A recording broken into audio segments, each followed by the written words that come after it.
我这是睡着了吗？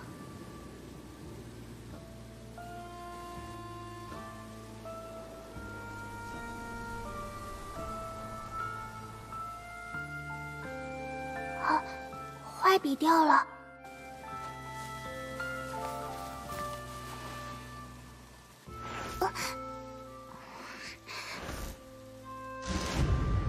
头好晕。高磊修，对不起，是我来晚了。没关系，骑士先生。有伤到哪里吗？没有。那就好。你现在还头晕吗？要不要先吃点东西？这是丹珠托我带来的早餐。他看你一上午都没离开画室，就猜到你肯定是昨晚熬夜画画了。对不起，我下次不会这样了。你呀，算了，还是先吃饭吧。嗯，好。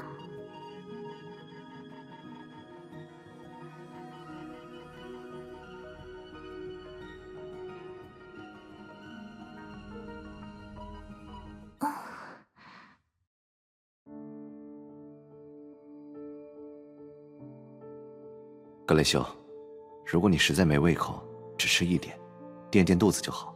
没关系，我吃慢一点，总能吃完。丹珠姐姐明明那么忙，每天还是早早起床，给苍玄姐姐和我做早餐。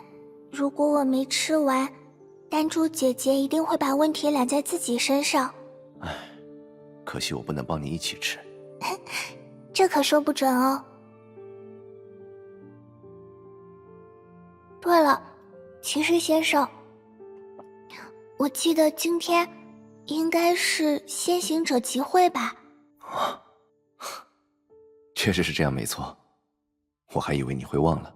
其实，我也是刚刚才想起这件事，就像是在米粥里面突然吃到了一片丹珠姐姐不小心放进去的菜叶，而且我昨晚熬夜就是为了能在今天拿出一些足够让丹珠姐姐开始制作手办的原画。没关系，你的速度已经很快了。丹珠也正是知道这点，才从来都没有催过你。但我不能当一个不守信的人，无论如何，明天我一定要画完最后一张，在不熬夜的情况下。要是你又熬夜了呢？那我就再多画一天好了。骑士先生，我吃完了。如果你准备好了，那我们就出发吧。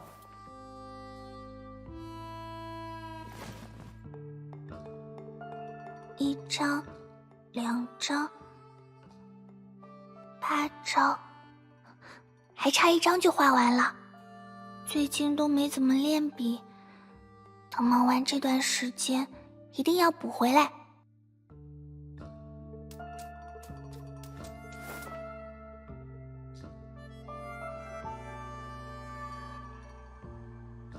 我要快点画完才行。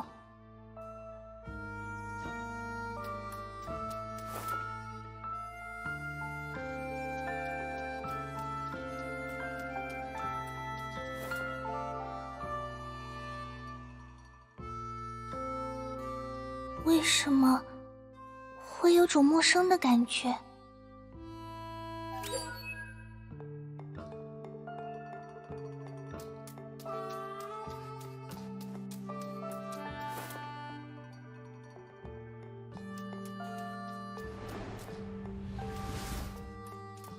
奇怪，我的习作怎么会出现在这里？不要紧，先将它回收吧。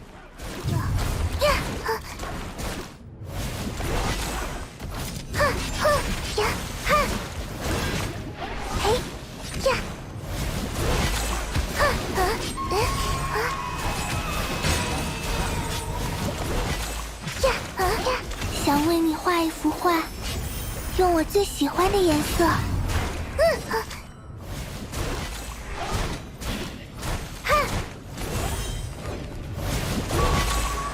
回收完毕。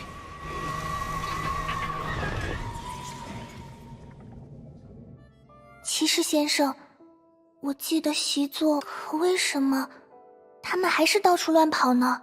应该是箱子本身的问题吧。这一年，他跟着我们去了不少地方，也许比起安静的环境，他更怀念我们跋山涉水的日子呢。说的也是。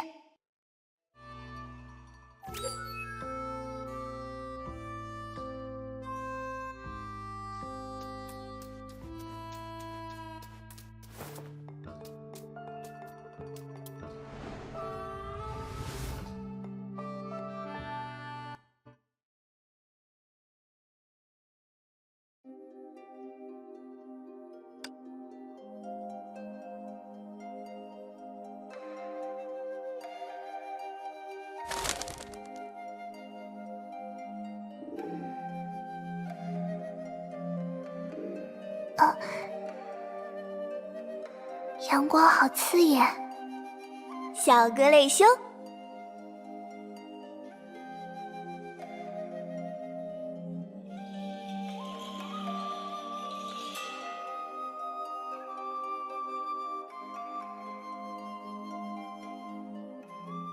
丹珠姐姐、苍玄姐姐，早上好。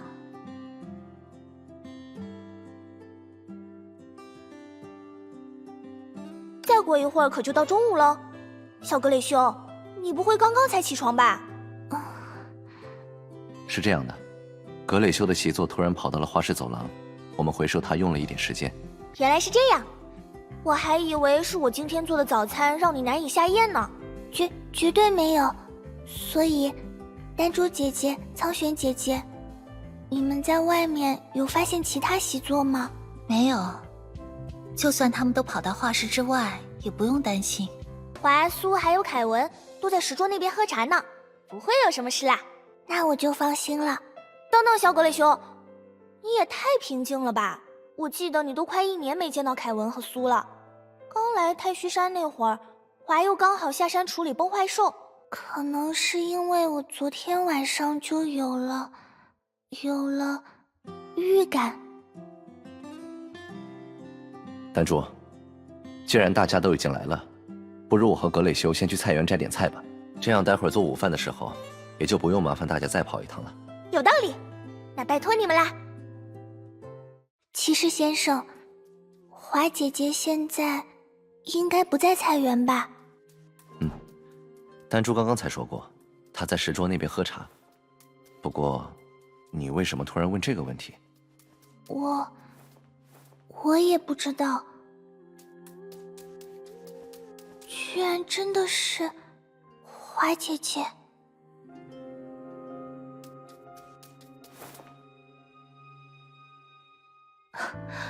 格蕾修，骑士先生，好久不见。好久不见。华姐姐，你之前不是还在和苏叔叔、凯文叔叔一起喝茶吗？为什么会来菜园？因为我突然想起来，自己还没有确认过菜园的情况，再加上待会儿要做午饭，所以才想着临时过来一趟。怎么，是丹珠让你来找我吗？骑士先生只是觉得我们可以先来菜园摘点菜，这样待会准备午饭的时候就不用多跑一趟了。这算是一种默契吗？当然算啦。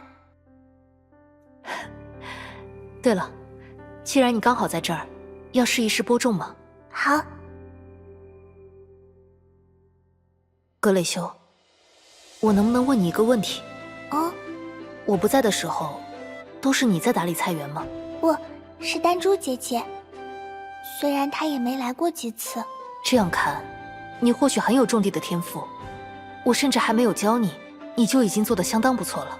所以，这也是因为你看穿了种地的本质吗？就像那些颜色一样。还记得吗？很早之前的某段时间，你会沾染上和你相处超过一定时间的人的颜色，进而在言谈举止上成为那个人。华姐姐，我现在不会了，我保证。你误会了，格蕾修。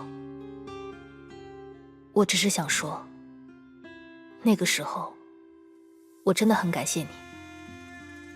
毕竟沾染颜色的前提，就是洞见那个人自己都难以察觉的本质。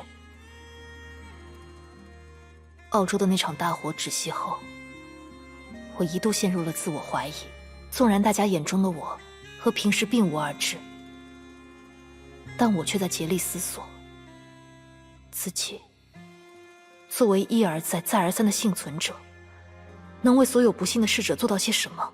我那时就清楚，这种过度反思没有任何积极意义。可我那时也明白，他们是我当时能够活下去的唯一动力。直到某一天，我遇见了成为我的你，你让我想起了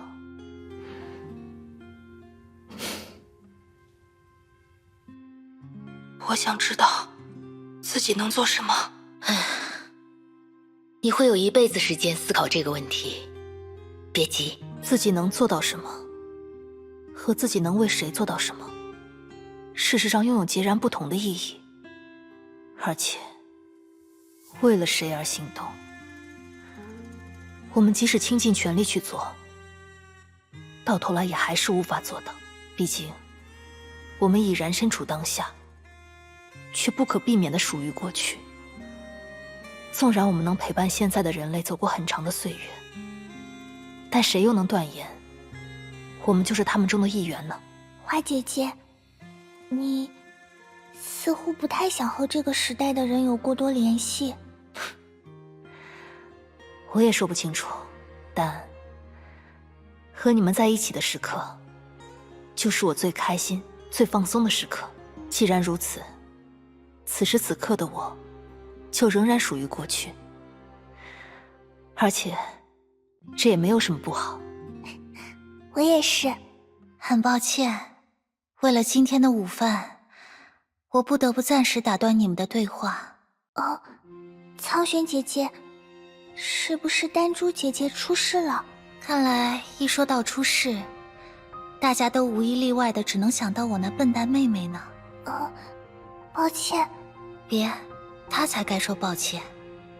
不过，既然葛磊修猜得这么准，不如就麻烦你待会儿带她出来吧。哎，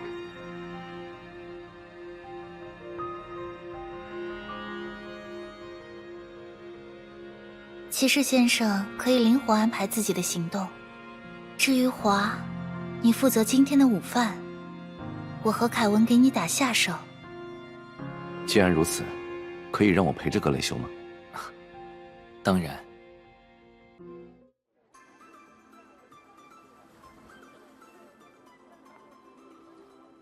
这里看上去像是一个文娱行业十分发达的世界，大家都在谈论游戏、漫画、电影之类的话题。你很敏锐，格雷修。如你所见，这也是丹珠不愿离开的原因。总之，机会难得。如果你们感兴趣，也可以了解一下这个世界的风貌。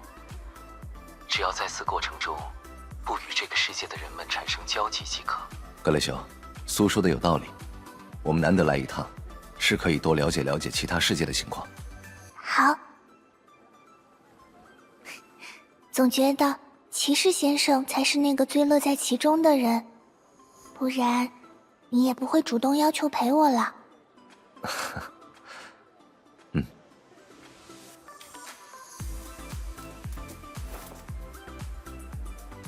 喂，是我必须要跟你分享一件事。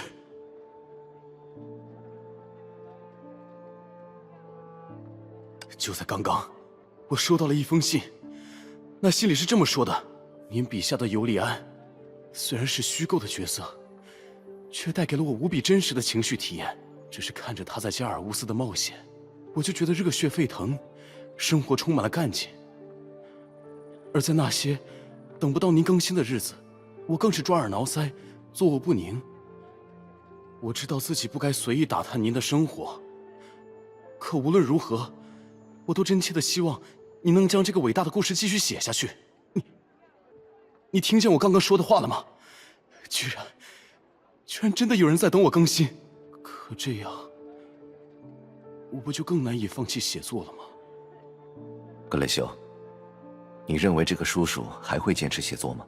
对这个灰灰的叔叔来说，这封信只是虚假的希望，但也因为这封信，灰叔叔的世界里多了一抹开心的橙色。尽管橙色本身非常渺小，随时都有可能熄灭。所以你的答案是，他会放弃？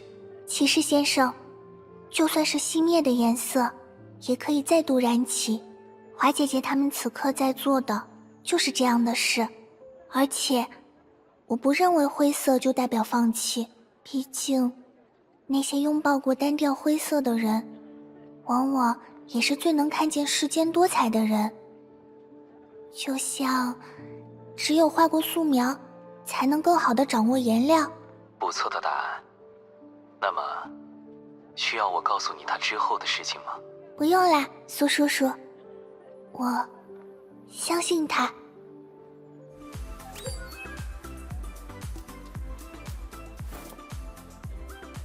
血雨剑也太好看了吧！不得不说，韦老师真是个天才。你终于把它补完了，快跟我说说你的感受。我印象最深刻，也是最难以释怀的地方，就是整部影片的最后一个长镜头。主屋内，小叶痴望着阿冰那柄从不离身的断剑，没有言语，没有流泪，仿佛时间停滞，思绪抽离。伴随这种沉默，窗外细碎的雨声反而愈发清晰。到这里，影片就结束了。为了带回所谓的希望，呆子阿冰向厨娘小叶撒了此生唯一一个谎。小叶这么精明的人，却还是信了。虽然这个故事很完整，也很美丽，但我不能接受这样的结局。我决定了，我要给阿冰和小叶一个美好的结局。哎，这么快？我知道，血雨剑不乏热情粉丝的二次创作，可我心里的结局，直到现在也没有人写出来。既然没有人能写出自己期望中的故事，那就自己创造嘛。这一点和丹珠姐姐很像呢。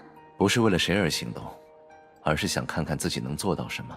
就是这种纯粹的动机，才会让丹珠每一天都充满干劲吧。可惜他没听见你们这番话，不然我们说不定可以早点吃上午饭。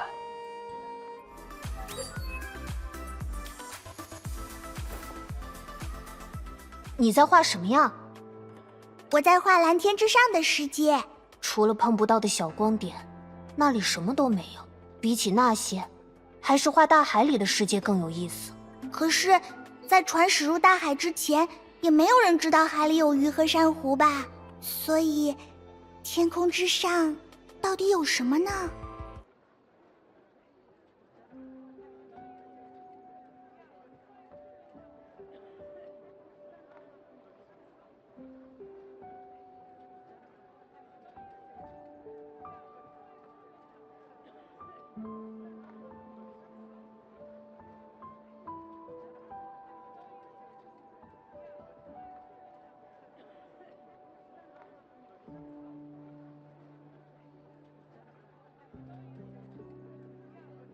所以，天空之上到底有什么呢？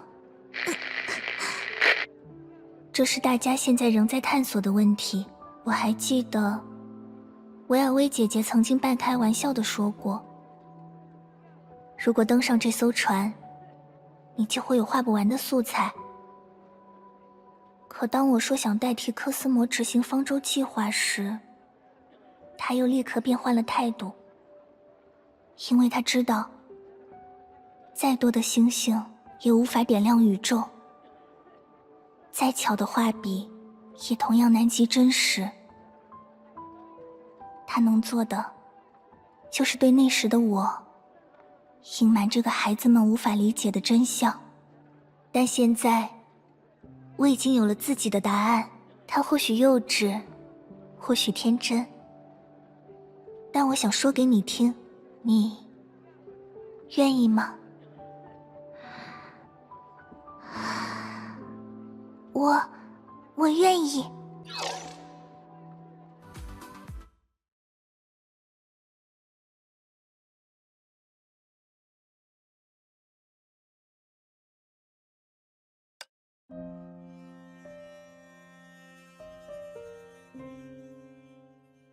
看来，那个一直在诱发循环现象的东西，还是没有迎来它的极限。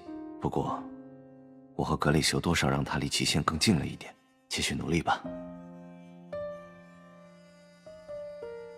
上一个今天，因为吃饭花了不少时间，所以我没有让格雷修去见凯文和苏，而是直接找到了华。因为格雷修事实上早就学会了播种，华会因此想起自己的往事，并给予格雷修新的思考。在紧随其后的猫鼠游戏里，我主动提议让格雷修观察世界。在我们听完小男孩和小女孩的对话之后，今天就似乎因为格雷修产生了某种与幕后力量相悖的想法而重启。虽然这是重启速度最快的一次，但我也不忍心再看格雷修皱着脸吃饭了。果然还是装成不小心打翻食盒，只剩了一杯水吧。如果是这样，今天就又能按部就班地推进了。